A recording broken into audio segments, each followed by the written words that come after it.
Dear Problema, hanga ako sa'yo dahil lahat ng pag-iwas at pagtataboy ay ginawa ko na. Pero nanatili ka pa rin sa tabi ko. Wow. Buti ka pa tumatagal at hindi nang iiwan kahit bad mood pa ako dahil sa'yo. Kaya lang, napapagod na talaga ako sa'yo.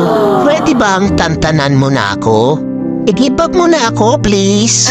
Mag-break na tayo, problema. Hindi na kita kayang tagalan. Kaya, iba na lang mahalin mo.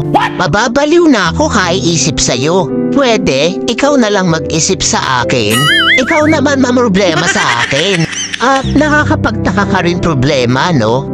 Dahil wala namang nangyayari sa atin. Bakit nagkaanak ka? Dumami ka pa talaga.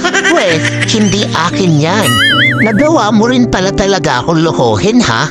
P.S. Huwag mo na ako sundan o hanapin pa. Wala akong pananagutan sa'yo. Nagmamahal.